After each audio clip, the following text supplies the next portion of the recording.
This is a video on the innovations I've actually done, because some of you may get all these approaches to innovation in my other videos and wonder whether any of this is real. So, well, let's look at some actual stuff done.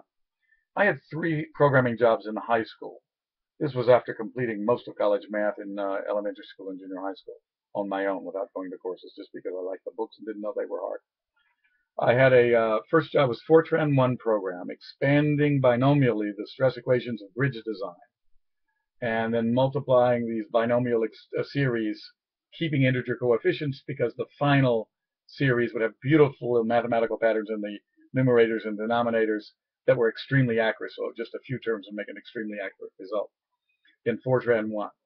This was at a time on an IBM 1401 where we had 7 or 8 digit limit, I believe. So I had to do a raise for each number because binomial coefficients end up being 20 digits long quite quickly. The second program was a star mapper in APL. Up in the Appalachian Mountains, the American military had built big telescopes to look for German planes in the war that never came. And they gave these telescopes to local astronomy clubs all over the East Coast to use. And my mentor took me there to help him photograph stars. And a friend sent him the APL tape, and then we used that language for me to make a star mapper that compared photographs and found differences in objects and different objects, and to nominate them as new discoveries or new galaxies or new stars for him to look at. The third program was from the Virginia Institute for Scientific Research. A guy across the street from my house had a giant crystal growing machine, and a friend of his at MIT sent him the List 1.5 tape, and he asked me to use that to write something to control the crystal growing machine. And he was very nice. He didn't understand List 1.5, neither did I, and so we taught each other. But for me, a high school kid, that was wonderful. Then I went to MIT, and at MIT, I ran out of money. My father and I disagreed about the Vietnam War. He got off money. I couldn't eat. I had a big crisis. I decided to create a creativity training school for the kids of Harvard and MIT faculty. Each weekend, for marketing purposes, I would have a famous artist and a famous scientist. So we would have the Beethoven-Einstein weekend and the Linus Pauling Mozart weekend. And so when mothers would say that they didn't want to attend, I would say, you really don't want Beethoven and Einstein for your kid. Is that right? You don't want to do the Beethoven-Einstein weekend. I kept repeating the words of those famous guys. It made it harder for the mothers to say no. So it really worked for marketing. I ended up with 142 kids per weekend paying $100 each. A hell of a lot of money. And then to control the kids, I did 2 things. I had them run around for 2 hours in the morning, and I had the junior high school kids who were my staff. I paid them $100 salary per weekend, which was like 8 times what they could get from any other part-time work. So they were really obedient. They gave me any trouble, I would just fire them or fine them. And so they were great staff because they were motivated and they listened to instructions.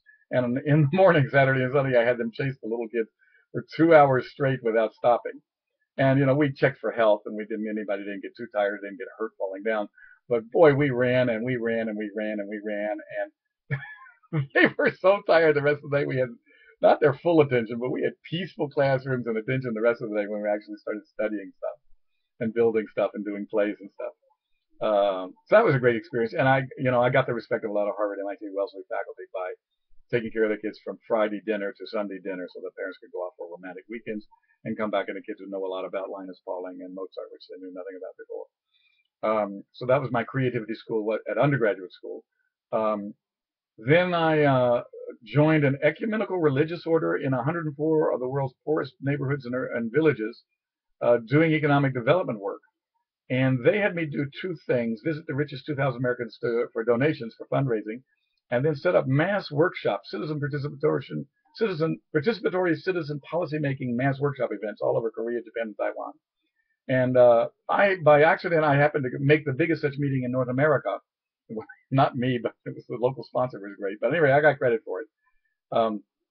And so they thought I was great at this, so they sent me to East Asia to fix meetings that weren't working there.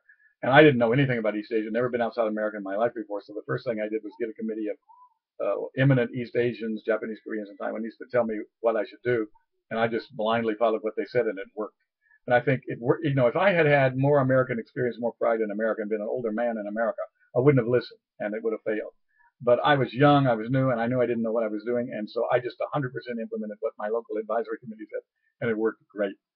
In fact, the Japanese meeting design was exactly the inverse of the American design. The American design started with a meeting of 400 people and broke into groups of 40 and 10.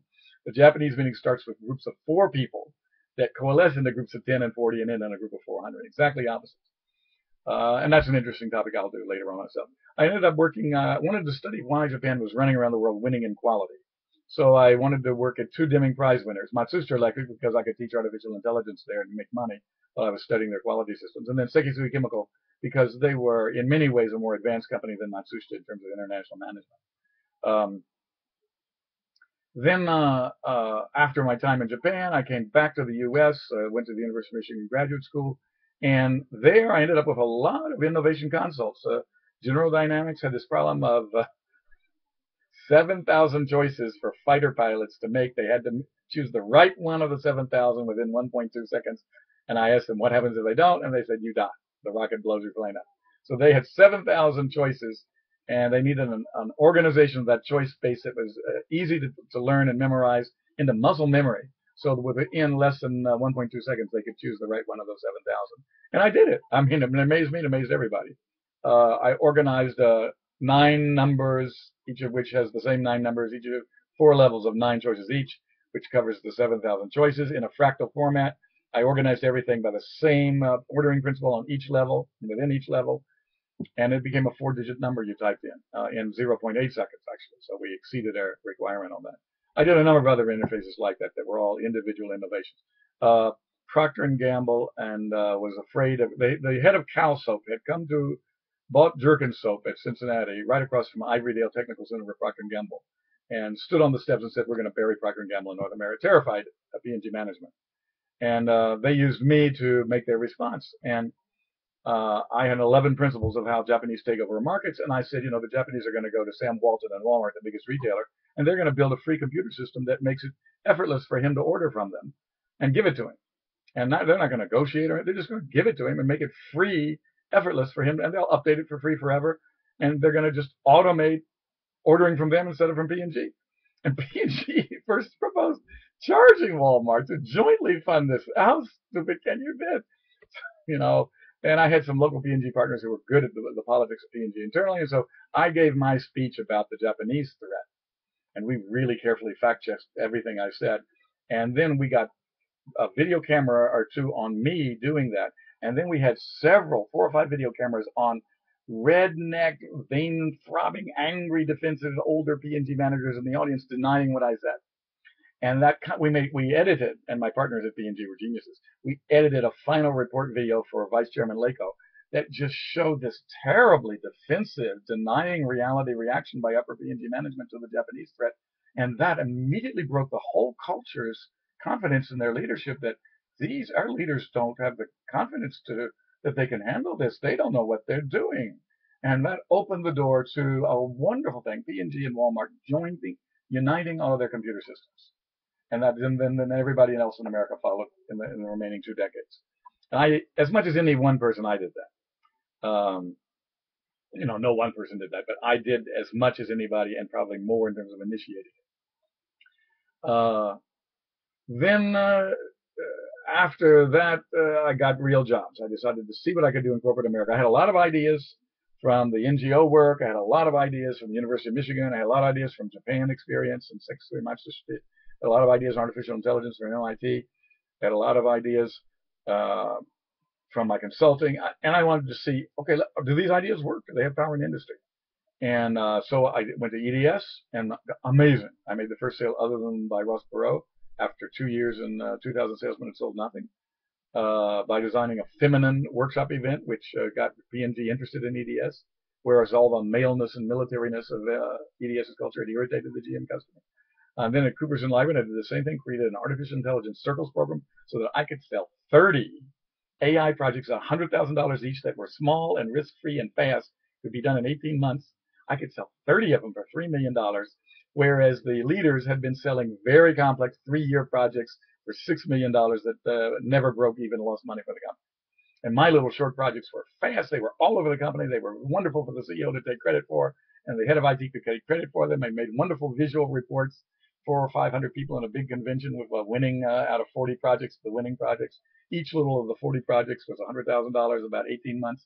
worked wonderfully. AI Circles program. I mean, I wrote it up in a book, and then I did what I had in my book. It was amazing. Worked nicely. Did that at Cooper's and Library for drug companies in New Jersey. Did it for Thomson Electric in Paris. Did it for NV Philips in Paris. I mean, in Eindhoven. Then Xerox hired me because they wanted to win the Baldrige Award, and their IT section had nothing, absolutely nothing to show, and they were afraid that they would not win. And I had this AI Circles thing, which was software and quality both, and visible, and I could set it up fast with these small circles. And then they won, and my circles got a citation in the Baldrige Award. So I won the Deming for Sekisui with AI Circles and Sekisui in Japan, and I won the Baldrige in America. I think I'm the only person who has a prize for both. And then, every year in Xerox, I met the chairman. Every year in Xerox, I had a new business I built. I just got good at it. I did an expert system on Genichi Taguchi and found that MIT and Stanford are totally misreading what he does. They have no idea what he's doing. They're still misteaching it now in 2012.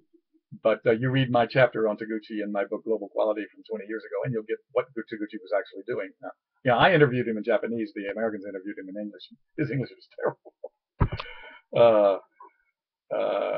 And then, I created 3 Silicon Valley ventures while I was at Xerox PARC. One of them died immediately because my partner was a untrustable local Xerox vice president who thought that once we created the venture, I was expendable. He replaced me with some outsider who took our software and marketed it as an advanced work coordination software.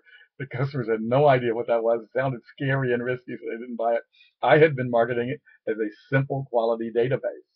All of our customers suffered from hundreds of quality teams and all their data and reporting requirements being a heavy burden on the work teams and lowering productivity. The bosses wanted less time spent in those teams. The teams wanted less report filling.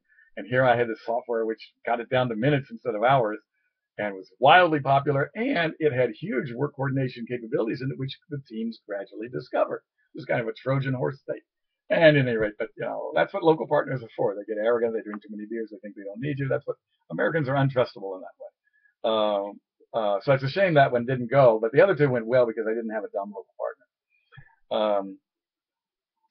Then let's see. At the MIT, I actually wanted to know who the smartest people was and what made them smartest freshman year and sophomore year, because I had the impression a lot of people were smarter than me there, and at Harvard and Wellesley. And so I just stupidly made an undergraduate list of who all the smart people are, and one by one interviewed them with my totally amateur way. And they were nice enough to actually teach me how to have better questions. Don't you want to ask me this? Don't you want to ask me that? And well, that's interesting, but that you really shouldn't be emphasizing that compared to this other thing you should be emphasizing. So they taught me a lot about that. And I ended up learning something and called structural cognition, and wrote a 250-page book on it as an undergraduate, a sophomore year. Not for anybody else, but just so I could remember what I was learning from these guys about how to think well. And everything else I've done since then applies those structural cognition tools in those 11 chapters. At the University of Michigan, I went into social science, in particular the founding workshops of the Santa Fe Institute, as a member of Joanidas' social psychology seminar and Holland's engineering seminar on genetic algorithms.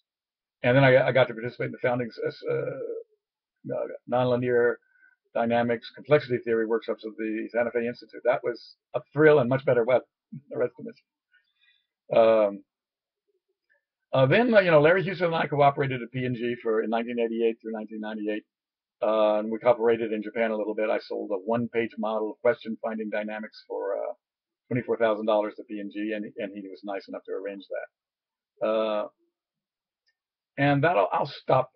I'm just running out of time here, and so I'll just stop. That's enough.